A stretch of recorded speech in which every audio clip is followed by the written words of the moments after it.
आज मुझे देखी लाउ भजा बा लाउ तरकारी आप जहाँ भी कहींपर किंतु खावाई बहुत टेस्टी होता। आप लाउ रे तो अनेक प्रकार रेसिपी बनई खाऊे किंतु थे यही बनातु देखिए बहुत बढ़िया लगे। आप रेसिपीटी को लाउ भजा कहींपर लाउ तरकारी भी कहींपर।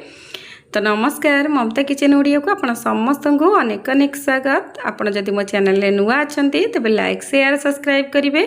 जदि इंस्टा रे किबा फेसबुक पेज रे देखुछंती फॉलो तो निश्चिंत करिवे। तबे चलंतु देखिनबा आज रेसिपी। तो आज ये रेसिपी बनैबा पई एमती किछि लाउ नै जाइछि। तो लाउ एठी मु 1 किलो नैछि बा गोटे छोट साइज रो लाउ नैछि। तार चोपा को भल भाबरे छड़े कि एमती सरू सरू करिकि काटिकि रखि नैछि साइड रे। तो एबे कोन करबा ना तो लाउ को तो धुआ धुई करके रखी नहीं। तो एबे कौन करबा लाउ को साइड को रखी नबा एवं नेक्स्ट प्रोसेस को जीवा।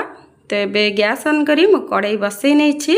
प्रथमे कौन करबा ना कड़ाई जिते बड़े गरम हे आसीबो आपण कौन करिवे ना सेतिरे 2 बड़ चम्मच एमती बेसन दे देबे। गैस रो फ्लेम को पूरा लो रे रखिथिबे एवं बेसन को हल्का रे 2 ରୁ 3 मिनिट एमती भाजी नेबे।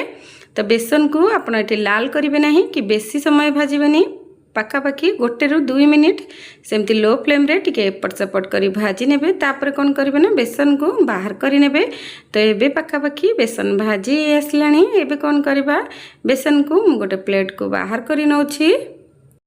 तो एबे कौन करबा ना आपण जो लाउ को साइड रे रखिथिबे सेथिरे कौन करबा ना स्वाद अनुसार एबे प्रथमे एठी लूण हळदी दे दबा। तापर गोटे चम्मच एठी काश्मीरी चिली पाउडर दे दबा। तापर कौन करबा ना जीरा गुंडा हाफ चम्मच। तो तापरे आपण जो बेसन को भाजिकी रखिथे से बेसन को दे देबे।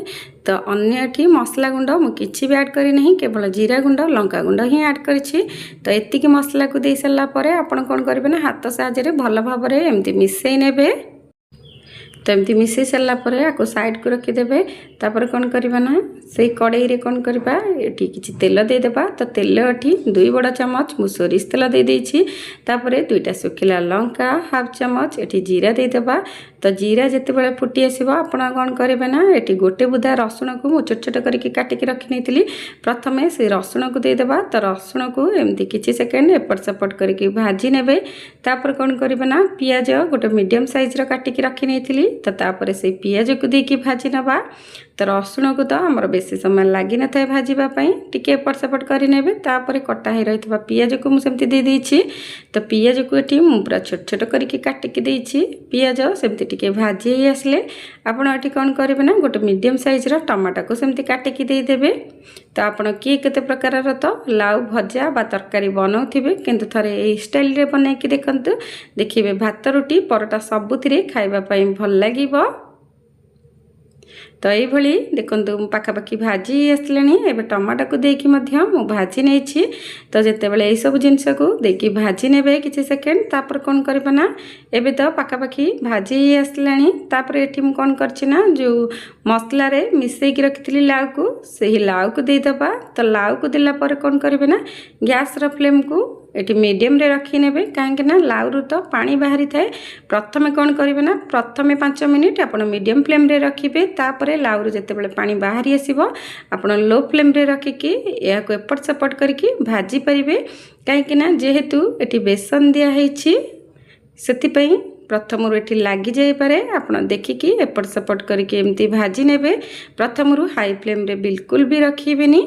तो मीडियम फ्लेम रे रखिकी एमती एपट सेपट करी भाजी नेबे। जेते बेले पानी लाउ रु बाहरी आसीबो आपण कवर करी करके एहाको भाजी नेबे। काहेकि ना लाउ सिझिबा पई मध्य टिके टाइम लागि थाए। आपण कवर कर देले सिझि जिवो एवं भल भाबरे भाजी हे जिवो। तो एही भली भाबे मु एमती कवर करि नैछि एवं मझिरे मझिरे कौन करेंगे ना आपण बाहर करके एमती चेक कर नौथिबे। पुणी कौन करथिबे ना मझिरे मझिरे एमती टिके भाजी नौथिबे। तो एबे देखंतु एबे पानी बाहरी आसलानी एवं मझिरे मझिरे मु एमती टिके भाजी नउछि जे पर्यंत कि आपणकर लाउटी भल भाबरे सिझि न जाइछि। आपण से पर्यंत एमती एपट सेपट करी भाजी नउथिबे। यही रेसिपीटी आपणकर बिना बटा मसला रे प्रस्तुत। देखंतु धीरे धीरे कलर मध्य चेंज हो आसलानी। एबे पाखापाखि हमरा सिझी आसलानी।